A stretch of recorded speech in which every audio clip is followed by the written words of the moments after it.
I wished I knew why everything seemed to shut down as soon as things got tense.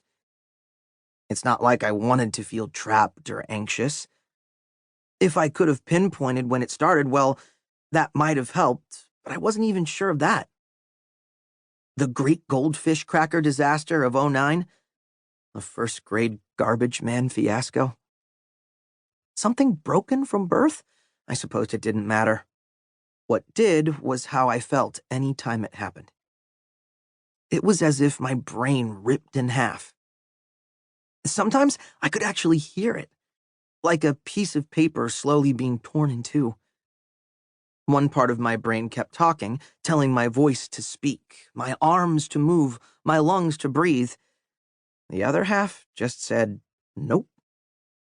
Say something funny. Nope. Say something kind. Nope. Say something. Nope. The longer it went, the angrier the first half of my brain got, until it shut down too. And the whole thing was, well, frozen.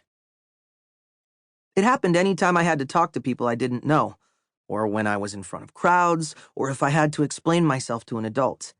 There were so many things that made me freeze that I couldn't count them. Sometimes even worrying about freezing would make me freeze. And that worry, it was starting up now. Devin poked me in the shoulder. You do your job, and we won't get caught. Besides, even if we do, think of it as an opportunity to practice. Your parents are always saying you need more... What is it? I shuddered. Exposure? Right! Exposure to stuff so you can get over it. Getting caught isn't so bad. We'd have to agree to disagree on that one. A fresh bead of sweat had already trickled down my back, and it had nothing to do with the basketball game. And anyway, Devin continued, we can vouch for each other. As long as we get our story straight, we'll be fine. Remember how I talked us out of taking the blame for Gage's last prank? When he switched the signs for the supply closet in the faculty bathroom? I almost smiled, but then Devin slipped his phone out of his pocket. He unlocked it, tapped his camera app, and started poking me in the chest with it. You're not supposed to have that at school, I whispered. I'm not taking it. Yes, you are. And you're not doing the backflip of doom. Yes, I am. Why? Devin swallowed, looking nervously at the edge of the climber. I couldn't be sure what he said next, but I think it was something like, to save my dad. I was about to ask what that meant, but then I looked too. The climber had 2 sets of monkey bars. One was for the little kids. It ran right alongside the higher set. I thought, like maybe 40 years ago, they were painted in bright colors.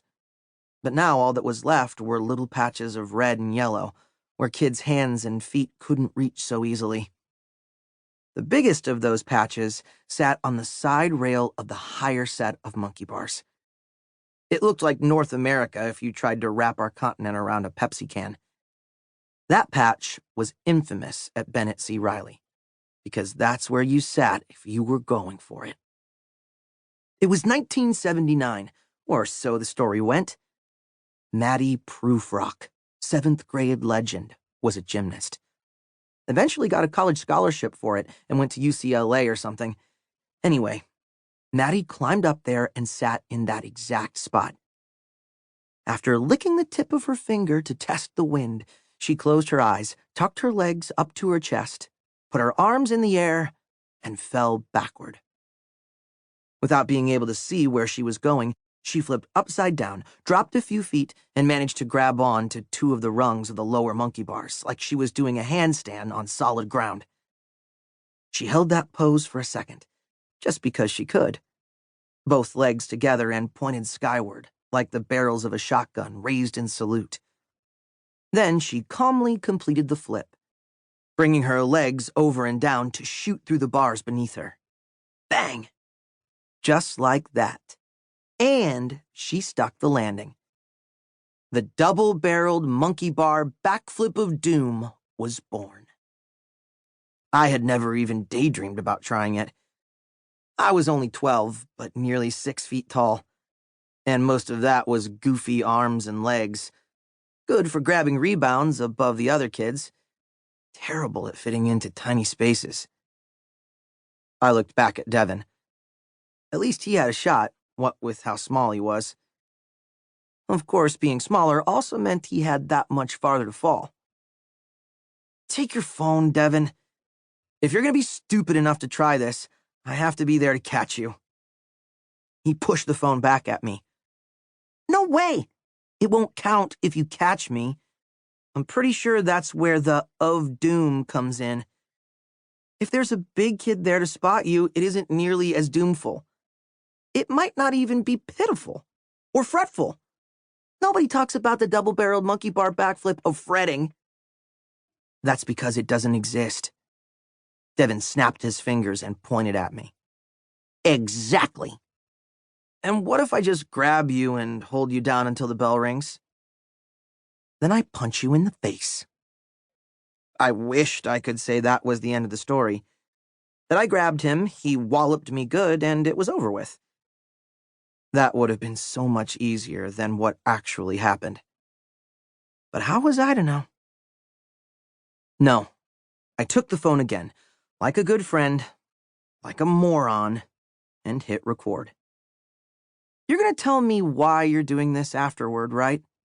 I asked as I focused in on the monkey bars. Totally, bro. Probably from your hospital bed. Devin shivered once, kissed the cross around his neck for good luck, and started the climb.